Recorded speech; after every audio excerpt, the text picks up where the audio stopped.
और चेतक की भी टापे गूंजी, तलवारों के टंकारे गूंजी, गूंज गया ये सारा अंबर, सत्य सनातन ध्वनि गूंजी। और तलवारों के टंकारों पर ही यशगान बनाया था, तलवारों के टंकारों पर ही महिमा गान बनाया था, और लहू से सींचकर इस धरा को हिंदुस्तान बनाया था। घर परिवार छोड़ दिया, सब कुछ अपना बाद रहा, खुद को गोली मारकर वो जीवन भर आजाद रहा, और रक्त के अंतिम कतरे तक भी भारत का था मान रखा।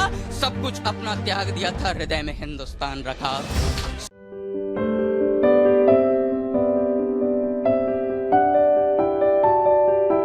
अगले क्रम के रूप में मैं भाई आर्यन को बुलाना चाहूंगा। आर्यन आए, अपना काव्य पाठ करें, हम सब उन्हें मन से सुने। बहुत बहुत स्वागत। माँ सरस्वती को नमन करता हूँ। लघु मेवाड़ 6084, कुमार विश्वास और राम अवतार त्यागी जी की धरती पिलखवा से आप सभी को सादर प्रणाम करता हूँ, स्वीकार करें। 4 पंक्तियों से मैं शुरू करता हूँ कि किसी को अश्क सौंपे हैं, किसी को प्यार सौंपा है। किसी को अश्क सौंपे हैं, किसी को प्यार सौंपा है, किसी को गंगा के पावन सा यहाँ किरदार सौंपा है, और हर किसी को अच्छा बुरा दिया यहाँ जिसने, उसी ने आज मुझे ये कविता का दरबार सौंपा है।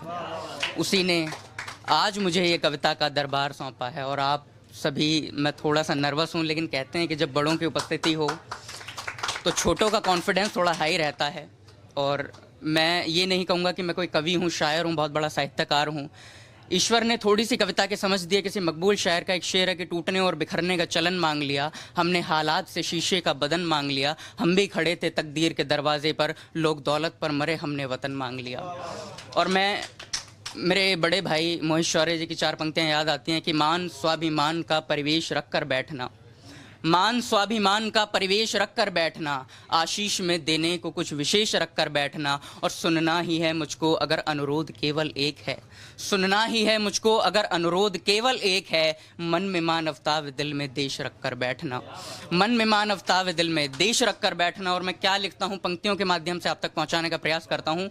मेरा प्रयास कि मैं लिखूँ पद्मिनी का जौहर, चित्तौड़ का संग्राम लिखूँ, मैं लिखूं पद्मिनी का जौहर, चित्तौड़ का संग्राम लिखूं, मैं युद्ध लिखूं हल्दी घाटी में राणा का कोहराम लिखूं, मैं लिखूं सदा शिवाजी को रणभूमि का संघर्ष लिखूं, मैं मर्यादा लिखूं श्री राम की वन के 14 वर्ष लिखूं, मैं तांडव लिखूं झांसी का, अंग्रेजों की हार लिखूं, मैं रक्त लिखूं बलिदानों का, आंखों के अंगार लिखूं, मैं धड़ से लड़ने वाले वीर लिखूं, मैं लिखूं धरा के रणधीरों को, मैं करता हूं समर्पित हर कविता भारत माँ के वीरों को, मैं करता हूं समर्पित हर कविता भारत माँ के वीरों को। और मेरा यहाँ आने का उद्देश्य क्या है, मैं आपको बताता हूँ कि जो विश्व जानता है सारा पहचान बताने आया हूँ, जो विश्व जानता है सारा पहचान बताने आया हूँ, भटकों को जो राह दिखाई गीता का ज्ञान बताने आया हूँ, और स्वर्ण अक्षरों में लिखा गया है इतिहासों के पन्नों में, ये वीरों की धरती है बलिदान बताने आया हूँ, ये वीरों की धरती है बलिदान बताने आया हूँ। और एक कविता आपके समक्ष रखता हूँ कि ये राम कृष्ण की माटी है, यहीं राणा की हल्दी घाटी है, ये राम कृष्ण की माटी है, यहीं राणा की हल्दी घाटी है, शीश कटाना ही तो वीरों की परिपाटी है। और पृथ्वीराज ने जन्म लिया, शेरों के जबड़े फाड़े हैं, सांगा ने 80 घाव सहे, दुश्मन की छाती में भगवे गाड़े हैं, शिवराया जैसे वीर हुए, अफजल का सीना चीरा था, भगत सिंह सा बेटा था, वो भारत माँ का हीरा था। और बेटे को बांध पीठ पे, आपके स्वाभिमान को जीवित करता हूं कि बेटे को बांध पीठ पे दिन में तारे दिखा दिए, उस एक लक्ष्मीबाई के आगे अंग्रेजों ने घुटने टिका दिए, उस एक लक्ष्मीबाई के आगे अंग्रेजों ने घुटने टिका दिए। और चेतक की भी टापे गूंजी, तलवारों के टंकारे गूंजी, गूंज गया ये सारा अंबर, सत्य सनातन ध्वनि गूंजी। और तलवारों के टंकारों पर ही यशगान बनाया था, तलवारों के टंकारों पर ही महिमा गान बनाया था, और लहू से सींचकर इस धरा को हिंदुस्तान बनाया था, लहू से सींचकर इस धरा को हिंदुस्तान बनाया था। और आज़ादी हमें किस तरह मिली है, मैं पंक्तियों के माध्यम से आप तक पहुंचाता हूं कि गौरों की गुलामी में जब देश ये सारा अंधा था, गौरों की गुलामी में जब देश ये सारा अंधा था, 23 वर्ष की आयु में तब भगत ने चूमा फंदा था। अंग्रेजी हुकूमत जब साइमन कमीशन लाई थी, लाला लाजपत राय ने तब सर पर लाठी खाई थी, घर परिवार छोड़ दिया, सब कुछ अपना बाद रहा, खुद को गोली मारकर वो जीवन भर आजाद रहा, और रक्त के अंतिम कतरे तक भी भारत का था मान रखा, सब कुछ अपना त्याग दिया था, हृदय में हिंदुस्तान रखा, सब कुछ अपना त्याग दिया था, हृदय में हिंदुस्तान रखा। और एक अंतिम कविता कहता हूँ, अपना स्थान लेता हूँ। और जब जिस देश में प्रभु श्री राम को अपना आदर्श माना जाता है, उसी देश में यह कहा जाता है कि प्रभु श्री राम को कोई अस्तित्व नहीं है।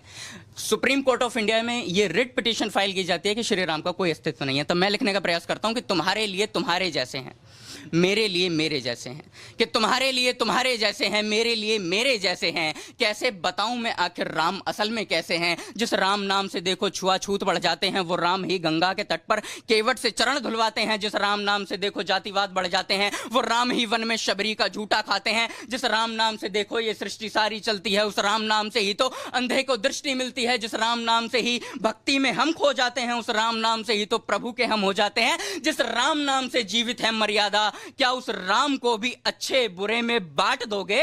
और जिस बाजू पर राम लिखा होगा, क्या उस बाजू को भी काट दोगे? जिस बाजू पर राम लिखा होगा, उस बाजू को भी काट दोगे। और शिवोम अंबर साहब की मुझे 4 पंक्तियां याद आती हैं कि इन बच्चलन हवाओं का रुख मोड़ देंगे हम, या खुद को वाणी पुत्र कहना छोड़ देंगे हम। और जब भी सच लिखने में कांप गई कलम, कागज को फाड़ देंगे, कलम तोड़ देंगे हम। आपने बड़े धैर्य और प्रेम के साथ सुना, बहुत बहुत आभार, बहुत बहुत शुक्रिया। डॉक्टर शिव ओम अंबर की 4 पंक्तियां मुझे भी याद आ रही हैं कि सच कहने की हिम्मत रखते हैं, दुनियादारी की कला नहीं रखते, आवाज़ तल्ख है तीखी है तो है, हम 2 स्वर वाला गला नहीं रखते। तो ऐसी सच बात भाई आर्यन ने कही। मैं साधुवाद देता हूँ, बढ़िया काव्य पाठ, उत्तम अच्छा काव्य पाठ उन्होंने किया।